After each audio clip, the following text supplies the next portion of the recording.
जिंदगी में कुछ रिश्ते ऐसे होते हैं जो सिर्फ दुनिया तक सीमित नहीं रहते, उनका असर हमारी रूह तक होता है। और इन्हीं खूबसूरत पाक रिश्तों में से एक है निकाह। आज के इस विश्लेषण में हम बात करेंगे कि इस्लाम में निकाह सिर्फ एक सामाजिक रस्म या समझौता नहीं है। दरअसल ये एक इबादत है, एक बहुत बड़ी जिम्मेदारी है और इसके पीछे शरीयत के बहुत ही गहरे और व्यवहारिक नियम हैं। कुरान की इस बेहद खूबसूरत आयत पर गौर कीजिए। ये आयत बिल्कुल साफ कर देती है कि निकाह का असल मकसद ही जिंदगी में सुकून, शांति और पाकीज़गी लाना है। ये इंसानी फितरत है। खुदा ने इंसान को जोड़ों में इसीलिए बनाया है ताकि एक दूसरे के साथ एक महफूज और सुकून भरी जिंदगी गुजारी जा सके। लेकिन यहाँ एक बहुत ही दिलचस्प सवाल उठता है, क्या हर किसी के लिए हर हाल में शादी करना अनिवार्य है? अक्सर लोगों को ये गलतफहमी होती है कि इस्लामिक कानून हर एक शख्स पर शादी करने का एक जैसा नियम थोपता है। तो क्या वाकई ऐसा है? चलिए इसको एक व्यवस्थित तरीके से समझते हैं। आज हम इन 5 अहम पहलुओं पर बात करेंगे। निकाह का महत्व, निकाह ए फ़र्ज़, निकाह ए सुन्नत, मकरूह और हराम निकाह, और आखिर में इसका हमारे समाज पर असर। पहला हिस्सा, निकाह का महत्व, जो एक सामाजिक समझौते से कहीं बढ़कर है। यहाँ सबसे हैरान करने वाली बात यह है कि निकाह सिर्फ रोमांस या जज्बातों तक सीमित नहीं है। ये एक मुकम्मल व्यवस्था है। ये एक ऐसी इबादत है जो इंसान को बुराई से बचाती है, बिल्कुल एक ढाल की तरह। इस समाज को पाक बनाती है, आने वाली नस्लों की सही परवरिश तय करती है, और सबसे खास बात, ये नबियों की सुन्नत है। दूसरा हिस्सा, निकाह फ़र्ज़, वो स्थिति जहां निकाह एक अनिवार्य आदेश बन जाता है। तो फ़र्ज़ क्या है? फ़र्ज़ का मतलब है वो चीज़ जो कानूनी और मजहबी तौर पर पूरी तरह से अनिवार्य हो। अब देखिए, इस्लाम इंसानी फितरत को बहुत अच्छी तरह समझता है। ये ख्वाहिशों को ज़बरदस्ती दबाने को नहीं कहता, बल्कि एक हलाल और पाक रास्ता दिखाता है। अगर किसी को ये डर हो कि शादी न करने पर वो किसी बड़े गुनाह में पड़ सकता है, तो उसके लिए निकाह फ़र्ज़ हो जाता है। अब इस बात पर गौर करना, आज के इस आधुनिक दौर में जहां मोबाइल, सोशल मीडिया और हर तरफ ध्यान भटकाने वाली चीजें मौजूद हैं, वहां खुद को बचाना वाकई एक बड़ी चुनौती है। अगर ऐसी स्थिति में ख्वाहिशें बेकाबू हो रही हों और साथ ही उस शख्स के पास अपने जीवन साथी की आर्थिक और सामाजिक जिम्मेदारी उठाने की ताकत हो, तो निकाह एक बेहद जरूरी ढाल बन जाता है। पैगंबर मोहम्मद सल्लल्लाहु अलैहि वसल्लम की ये गहरी नसीहत सीधे तौर पे युवाओं को संबोधित करती है। ये इस बात का बेहतरीन उदाहरण है कि कैसे ये ज्ञान इंसानी फितरत के साथ चलता है। ये साफ बताता है कि अपनी नज़रों और अपनी पाकीज़गी की हिफाजत करने का सबसे व्यवहारिक तरीका निकाह ही है। तीसरा हिस्सा, निकाह सुन्नत, परंपरा और संतुलन, यानी बैलेंस का रास्ता। ये पहलू बहुत ही खूबसूरत है, क्योंकि ये सिखाता है कि निकाह सिर्फ एक शारीरिक ज़रूरत नहीं है। अगर इंसान की ख्वाहिशें नियंत्रण में हैं, गुनाह में पड़ने का कोई डर नहीं है, लेकिन फिर भी खुदा और उसके रसूल से मोहब्बत और उनकी परंपरा को निभाने के लिए विवाह किया जाए, तो ये निकाह सुन्नत है। ये वो रिश्ता है जो प्यार, रहम और समर्पण की बुनियाद पर टिका होता है। अब जरा रुकिए और इस सरल से विचार पर ध्यान दीजिए।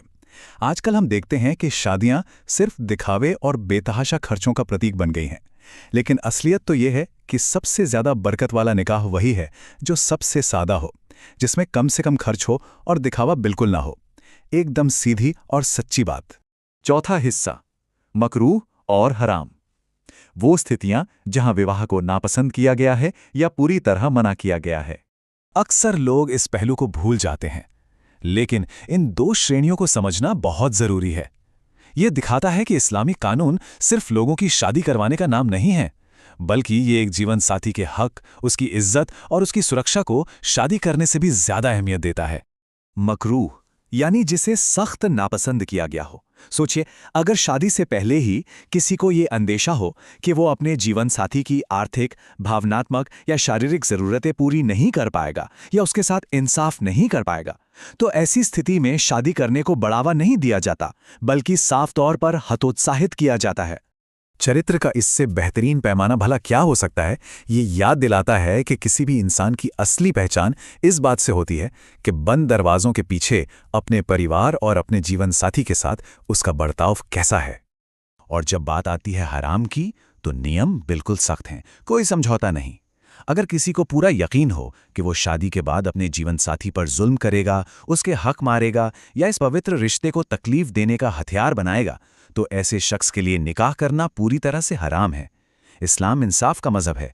ये शादी को किसी की जिंदगी बर्बाद करने का जरिया बनने की इजाजत कभी नहीं देता। लेकिन एक बात साफ करना बहुत जरूरी है, इन सख्त नियमों का मतलब ये नहीं कि इंसान दुनिया छोड़ दे या संन्यास ले ले। जहां नुकसान रोकने के लिए कुछ शादियों को मना किया गया है, वहीं इस्लाम वैराग्य यानी पूरी तरह दुनिया छोड़ने का भी खंडन करता है। ये एक संतुलित और जिम्मेदार जीवन साथी बनने की शिक्षा देता है। 5वां और आखिरी हिस्सा, सामाजिक प्रभाव, आसान निकाह बेहतर समाज। अब जरा इसे एक बड़े नजरिए से देखते हैं। हमारा आज का समाज एक बहुत बड़े संकट में है। इसे स्टेप बाय स्टेप समझिए। शुरुआत होती है दहेज की मांगों और महंगे समारोहों से। इस भारी आर्थिक बोझ के कारण युवाओं की शादियों में देरी होने लगती है, और इसका आखिरी नतीजा, समाज में हताशा बढ़ती है और नैतिक पतन तथा गुनाह आम होने लगते हैं। एक बहुत ही सरल ईश्वरीय व्यवस्था को जटिल बनाने का एक भयानक परिणाम है। यहाँ इस्लामी आदर्श और आज की वास्तविकता के बीच का अंतर बिल्कुल साफ दिखता है। एक तरफ है सादगी, साफ इरादे और बुराइयों से बचाव, और दूसरी तरफ दहेज का पहाड़ जैसा बोझ, कर्जा, दिखावा और एक कभी न खत्म होने वाला सामाजिक दबाव। अगर हम इस पूरी चर्चा को संक्षेप में समझें तो ये बात एकदम साफ हो जाती है कि इस्लामी कानून कितनी बुद्धिमानी से काम करता है। ये परिस्थितियों के हिसाब से खुद को ढालता है। सुरक्षा के लिए फर्ज, समर्पण के लिए सुन्नत, एहतियात के लिए मकरूह और इंसाफ सुनिश्चित करने के लिए हराम।